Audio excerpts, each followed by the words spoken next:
ಎಲ್ಲರಿಗೂ ನಮಸ್ಕಾರ ಸ್ನೇಹಿತರೆ. ಈ ವಿಡಿಯೋದಲ್ಲಿ ತಿಳಿಸುತ್ತಿರುವಂತಹ ಮಾಹಿತಿ ಏನೆಂದರೆ, ರೇಷನ್ ಕಾರ್ಡ್ ಅನ್ನು ಹೊಂದಿದವರಿಗೆ ಸರ್ಕಾರದಿಂದ ಒಂದು ಗುಡ್ ನ್ಯೂಸ್ ಬಂದಿದೆ. ರೇಷನ್ ಕಾರ್ಡ್ನಲ್ಲಿ 3 ಗುಂಪುಗಳಿವೆ. ಒಂದು BPL ration card, Antyodaya ration card, APL ration card ಎಂಬ 3 ಗುಂಪುಗಳಿವೆ. BPL ರೇಷನ್ ಕಾರ್ಡ್ ಹೊಂದಿದವರಿಗೆ ಗೃಹಲಕ್ಷ್ಮಿ ಯೋಜನೆಯ ಪ್ರಯೋಜನ ಸಿಗುತ್ತಿದೆ. ಸರ್ಕಾರದ ಯಾವುದೇ ರೀತಿಯ ಯೋಜನೆಗಳ ಪ್ರಯೋಜನವನ್ನು BPL ರೇಷನ್ ಕಾರ್ಡ್ನ ಮುಖಾಂತರ ಪಡೆದುಕೊಳ್ಳಬಹುದು. ಈಗ ಸರ್ಕಾರವು ಜಾರಿಗೆ ತಂದಿರುವಂತಹ 5 ಗ್ಯಾರಂಟಿ ಯೋಜನೆಗಳಲ್ಲಿ 2 ಯೋಜನೆಗಳಿಗೆ ಮುಖ್ಯವಾಗಿ ರೇಷನ್ ಕಾರ್ಡ್ ಅಗತ್ಯವಾಗಿದೆ. ಬಡತನ ರೇಖೆಗಿಂತ ಕೆಳಗಿರುವವರಿಗೆ ಅಂತ್ಯೋದಯ ಕಾರ್ಡ್ ಮತ್ತು BPL ಕಾರ್ಡನ್ನು ನೀಡಲಾಗುತ್ತದೆ. ಅಂತ್ಯೋದಯ ಕಾರ್ಡ್ ಮತ್ತು BPL ಕಾರ್ಡನ್ನು ಹೊಂದಿದವರಿಗೆ ಸರ್ಕಾರದಿಂದ ಒಂದು ಗುಡ್ ನ್ಯೂಸ್ ಬಂದಿದೆ. ಆ ಗುಡ್ ನ್ಯೂಸ್ ಏನೆಂದರೆ, ನ್ಯಾಯಬೆಲೆ ಅಂಗಡಿಯಲ್ಲಿ ಉಚಿತವಾಗಿ ವಸ್ತುಗಳನ್ನು ಪಡೆಯಲು ಅಥವಾ ಸಬ್ಸಿಡಿ ದರದಲ್ಲಿ ವಸ್ತುಗಳನ್ನು ಪಡೆಯುವಂತಹ ಅವಕಾಶವನ್ನು ಸರ್ಕಾರವು ಕಲ್ಪಿಸಿದೆ. BPL ಇಂದ ಜನರು ಅನೇಕ ಸರ್ಕಾರದ ಯೋಜನೆಗಳನ್ನು ಪಡೆಯಬಹುದು. ಈ ಯೋಜನೆಯ ಮುಖಾಂತರ ಸರ್ಕಾರವು 5 kg ಅಕ್ಕಿಯನ್ನು ಮಾತ್ರ ನೀಡುತ್ತಿದೆ. ಏಕೆಂದರೆ ಅಕ್ಕಿಯ ಬರ ಇರುವುದರಿಂದ 5 kg ಅಕ್ಕಿಯನ್ನು ಮಾತ್ರ ನೀಡುತ್ತಿದೆ. ಇನ್ನುಳಿದ 5 kg ಅಕ್ಕಿ ಹಣವನ್ನು ಬ್ಯಾಂಕ್ ಖಾತೆಗಳಿಗೆ ಜಮಾ ಮಾಡುತ್ತಿದೆ.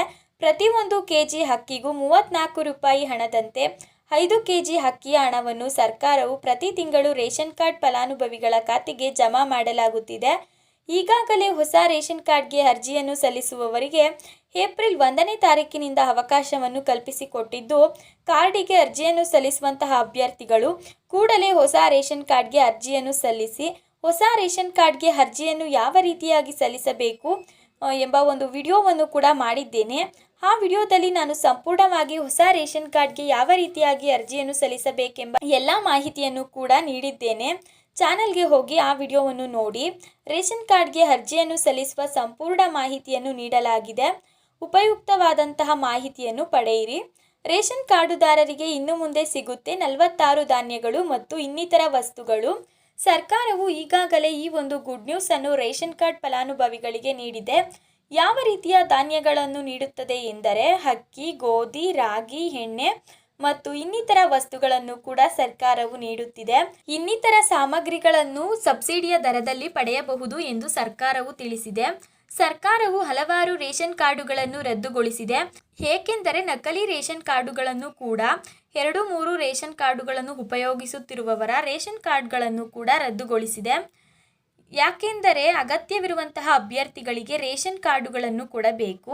ಇಂತಹ ಅನಗತ್ಯ ಇರುವವರಿಗೆ ರೇಷನ್ ಕಾರ್ಡ್ಗಳನ್ನು ನೀಡಬಾರದು ಎಂಬ ಉದ್ದೇಶದಿಂದ ರೇಷನ್ ಕಾರ್ಡುಗಳನ್ನು ರದ್ದುಗೊಳಿಸಿ ಅಗತ್ಯವಿರುವಂತಹವರಿಗೆ ರೇಷನ್ ಕಾರ್ಡುಗಳನ್ನು ನೀಡುತ್ತಿದೆ. ರೇಷನ್ ಕಾರ್ಡ್ ರದ್ದಾಗಿದೆಯಾ ಎಂದು ಈ ರೀತಿ ಸುಲಭವಾಗಿ ನೀವು ಕೂಡ ಚೆಕ್ ಮಾಡಿಕೊಳ್ಳಬಹುದು.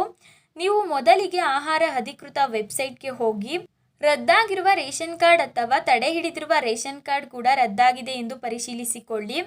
ಬಡತನ ರೇಖೆಗಿಂತ ಕಡಿಮೆ ಇದ್ದು ನಿಮ್ಮ ರೇಷನ್ ಕಾರ್ಡ್ ರದ್ದಾಗಿದೆ ಎಂದರೆ ತಾಂತ್ರಿಕ ದೋಷಗಳಿಂದಲೂ ಕೂಡ ರೇಷನ್ ಕಾರ್ಡ್ ರದ್ದಾಗಿರುವ ಸಾಧ್ಯತೆ ಹೆಚ್ಚಿರುತ್ತದೆ. ಆದ್ದರಿಂದ ನೀವು ನಿಮ್ಮ ರೇಷನ್ ಕಾರ್ಡನ್ನು ಮತ್ತೆ ಪಡೆಯುವಂತಹ ಸಾಧ್ಯತೆಯೂ ಕೂಡ ಇರುತ್ತದೆ. ನೋಡಿದ್ರಲ್ಲ ಸ್ನೇಹಿತರೆ, ಗುಡ್ ನ್ಯೂಸ್ ಏನೆಂದು ಈ ವಿಡಿಯೋದಲ್ಲಿ ಸಂಪೂರ್ಣವಾಗಿ ತಿಳಿಸಿದ್ದೆ. ಈ ವಿಡಿಯೋ ನಿಮಗೆ ಉಪಯುಕ್ತವಾಗಿದೆ ಎಂದು ಭಾವಿಸುತ್ತೇನೆ. ಲೈಕ್ ಮಾಡೋದನ್ನು ಮರಿಬೇಡಿ ಸ್ನೇಹಿತರೆ. ಇದೇ ರೀತಿಯಾದಂತಹ ಉಪಯುಕ್ತ ವಿಡಿಯೋಗಳಿಗಾಗಿ ಸಬ್ಸ್ಕ್ರೈಬ್ ಮಾಡಿ ಜ್ಞಾನಜ್ಯೋತಿ ಯೂಟ್ಯೂಬ್ ಚಾನಲ್. ಈ ವಿಡಿಯೋವನ್ನು ಸಂಪೂರ್ಣವಾಗಿ ವೀಕ್ಷಿಸಿದ್ದಕ್ಕೆ ನಿಮ್ಮೆಲ್ಲರಿಗೂ ಧನ್ಯವಾದಗಳು ಸ್ನೇಹಿತರೆ. ಮತ್ತೆ ಸಿಗೋಣ ಮುಂದಿನ ವಿಡಿಯೋದಲ್ಲಿ.